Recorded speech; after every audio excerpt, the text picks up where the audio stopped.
1995 wasn't a good year for Sylvester Stallone at the multiplex. His big summer tentpole movie Judge Dredd flopped domestically, and it was quickly followed by Richard Donner's Assassins, which only grossed $30 million at the domestic box office. While Sly's career had weathered a few slumps, typically his straightforward action movies always performed relatively well, and the failure of those two movies put his clout as one of the world's biggest action stars in jeopardy. In this episode of Sylvester Stallone Revisited, we're going to talk about a movie that was supposed to be a big budget, commercial change of pace for the actor, but wound up being the last would-be blockbuster he'd star in for many years. That's right, we're going to talk about Rob Cohen's Daylight.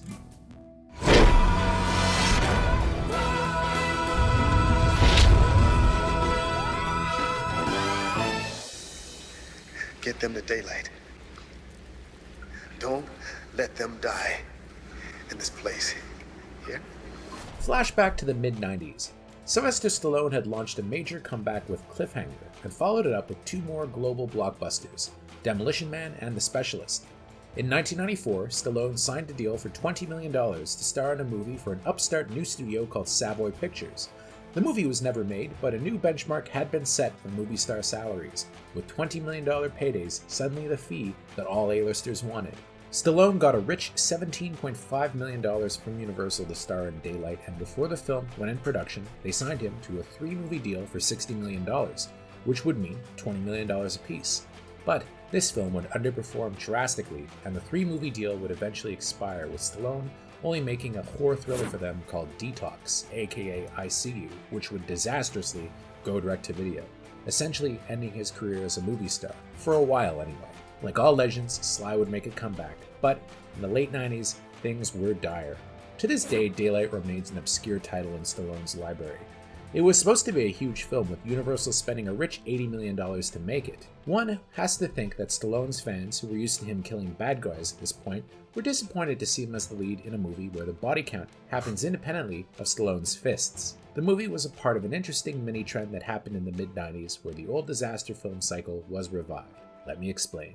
In the 70s, before Jaws and Star Wars changed the blockbuster game, disaster movies were all the rage. Typically, these films revolved around horrible disasters and featured star-studded casts in melodramatic, soap opera-worthy roles. There was Airport, where travelers dumb enough to go up in an airplane piloted by the always drunk-looking Dean Martin pay the price and have to deal with a mad bomber. You'll kill yourself or nothing if you explode that bomb. Then there was The Poseidon Adventure, where Gene Hackman, as a turtleneck-wearing man of God, has to guide survivors through the wreckage of an overturned luxury liner. I told you I was going to get everybody out here, and damn it, I'm going to do it! There's Earthquake, where Charlton Heston and George Kennedy have to deal with an apocalyptic quake in Los Angeles, and best of all, there was The Towering Inferno, where Paul Newman and Steve McQueen, in a star pairing for the ages, have to save the residents of an out-of-control fire in the world's tallest skyscraper.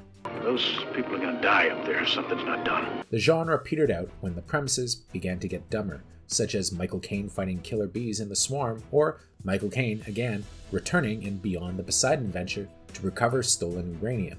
By the time an embarrassed Paul Newman had to watch Rocky star Burgess Meredith walk a tightrope across an active volcano and when time ran out while Mr. Miyagi fell to his death, the genre was all but dead.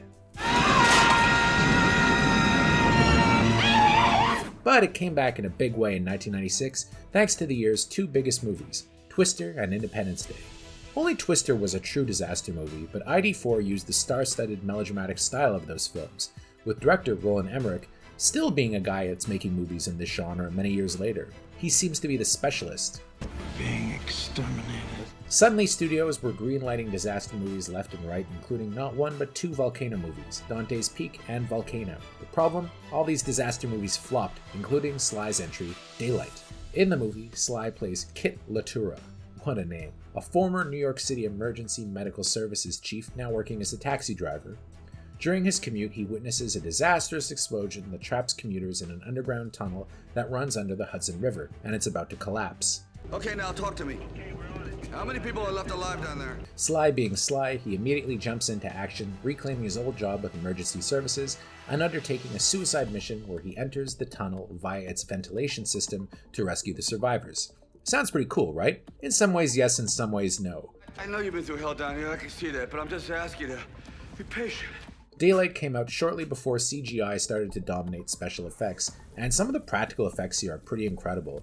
The movie was shot at Cinecittà Studios in Rome, and they were able to flood the sets, set off explosions, and do a lot of really cool stuff. The explosion sequence that rips apart the tunnel is pretty nifty, as is a nail-biting moment where Kit has to get into the tunnel via a ventilation system where the fans are still moving. Sly's intensity is perfect, and you can see he relishes playing a more down-to-earth hero. Where the film goes wrong, though, is the non-action related stuff. Their director, Cohen, made a few good movies in his time, including Dragon, the Bruce Lee story, and the original The Fast and the Furious. But he tends to be very melodramatic, and Daylight, which is already going for a soapy vibe, gets pretty cheesy pretty fast. Look, I don't know who you are, I don't know what you know and what you don't. All I know is I've got a 14-year-old daughter down here, and her life means more to me than anything. So I want to be involved in any decisions that are made down here. Am I clear, Mr. Latura? You can tell the Poseidon Adventure was the movie they modeled this on, but the plot lines are embarrassingly dopey. First, there's the old couple who don't want to lose their dog. Did you ever have a dog? My mom's liked everything in the world except two things: dogs and me. Don't worry, the dog doesn't die, but one of them does. This is viewed as much less tragic than anything happening to a dog, though. I thought she was rescued. I'm sorry. Then there's the unpredictable juvenile delinquents, one of whom is played by Sly's late son, Sage Stallone, who's decent enough in his performance. I always kind of like Sage. Listen, if we don't die in here, I was wondering if maybe I could give you a call. Then there's the estranged husband and wife trying to reconnect while dealing with the rebellious teen daughter, played by future screen queen Danielle Harris. There's Amy Brenneman as a struggling playwright with a lack of confidence who serves as Sly's default love interest. And the really melodramatic theme song, "Whenever There Is Love," plays on the soundtrack, whenever the two make goo-goo eyes at each other. Her role was clearly patterned pretty heavily off of a similar part that Sandra Bullock played in Speed. There's even a young Viggo Mortensen as a daredevil businessman who tries to start his own rescue, but given his billing, fails miserably. Most of these plot lines are goofy, with one exception. Stan Shaw is actually really good as the nice guy transit cop who becomes Kit's second in command and wants to get back to his fiancée, who happens to be the tunnel operations manager and is watching the tragedy unfold remotely.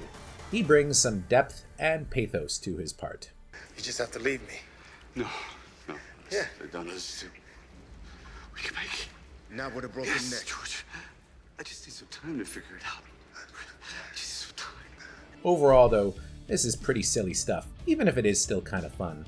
It's not particularly well regarded by Stallone fans, and it had the misfortune to come out just as disaster movies were bombing left and right. It grossed an abysmal $33 million domestically, which seriously hurt Sly's career, even though it did well enough overseas that by the time it hit home video, it likely broke even. It was meant to be the beginning of a massive series of blockbusters for Sly, but it would prove to be his last action movie to get a wide release until Get Carter in 2000 and Driven in 2001, both of which would do so badly that Stallone's career went into deep freeze for about half a decade. However, before that, he'd star in perhaps one of his best movies, Copland, where his performance in an atypical part would be so powerful that even his harshest critics would fall in line behind him. But that's a story for another time. I give this one a pretty middling 6 out of 10 Stallones. You killed everybody else? But you know what? You should have killed me! Because I found your heart! I found your heart! And I'll blow out your